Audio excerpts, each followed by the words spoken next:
आमचे फायरिंग करतात, तुमचा देश लढाई करतो असं बोलत होते. म्हणतात आमचा देश तुमचा देश करतो. मी संतापामध्ये त्यांना बोललो की संतापामध्ये उडीचा बदला घ्यायला आलो. म्हटलं असं मला मारून टाकतील बा असं मला वाटत होतं. त्यामुळे मी बोललो की बाबा उडीचा बदला घ्यायला. त्या टायमाला माणसाला जोश येऊन जातो आणि माणूस एकदम म्हणजे काहीच वाटत नाही, मारपीट खायला काहीच वाटत नाही माणसाला. संतू, असा एखादा क्षण आठवतो का की जेव्हा तुझी आणि पाकिस्तानच्या त्या जवानांची जुगलबंदी झाली किंवा तुम्ही समोरासमोर शाब्दिक भिडले? शाब्दिक म्हणजे तुमचं बोलणं, काही भांडण झालं का तिथे? जसं तू आता म्हटला की त्यांनी तुला मारलं, तूही सांगितलं की हो आलो मी उरीचा अल्लाचा बदला घ्यायला, असं काही झालं का? तसं नाही, ते बोलले बस, ते एवढंच बोलत होते की इसको मार डालो, बस एवढं सांगतो. त्याला मारून टाका म्हणे, हे भारताच्या सैनिकांना मारून टाका. आणि असं वाटत होतं की आपले सैनिक आहेत इथं, असं वाटत होतं. जसं कोणी रडायचा आवाज यायचा भिंतीपाशी, कोणी पागल सारखं आरा मारायचं, कोणी गाणं म्हणायचं, कोणी एकदम विचित्र अद्भुत म्हणजे वेगळंच वाटत होतं मला.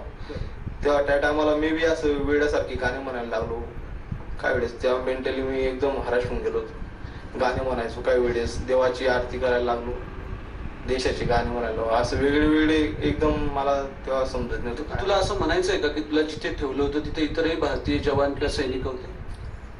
सैनिक असतील तिथं, भरपूर असतील असं मला वाटतं. की कोणी देवाचं नाव घ्यायचं, कोणी काय, म्हणजे आपले देवाचं तर आपले लोक असतील बुवा असं.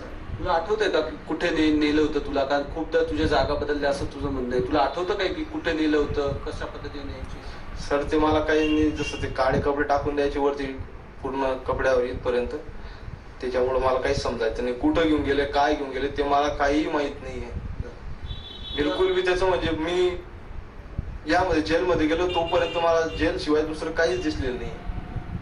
तुला सर्वात पहिले केव्हा कळलं की आता तुला आता सोडणार आहेत? आणि तेव्हाची काय होतं, तुला पहिल्यांदा केव्हा सांगितलं?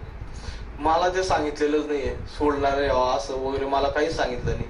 पण ते वाघा बॉर्डर सुद्धा एवढं आठवत नाही काय झालंय काय नाही. म्हणजे मी जेव्हा मिलिटरी हॉस्पिटलमध्ये आलो तेव्हा मला आमच्या मिलिटरी हॉस्पिटलवाल्यांनी ट्रीटमेंट केली, तेव्हा मला सांगितलं की तू देशात आलेला आहे.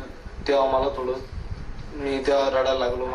भावाची आठवण म्हणजे भावाला बोलायला सांगितलं. असं या मधल्या काळामध्ये 4-4.5 महिने जे काही तू तिथे होता, त्याच्यानंतर भारतात आल्यावर सर्वात पहिले तुला कोण भेटलं, त्यावेळेसची तुझी प्रतिक्रिया काय?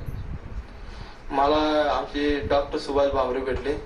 ते आले की चंदू म्हणे तू देशात आलेला आहे, तू काही टेन्शन नको घेऊ आणि तुझ्या भावाला आम्ही भेटून देऊ बुवा, एवढं बोलले. आणि मला त्या टायमाला माझ्या डोळ्यातनं पाणी थांबलं की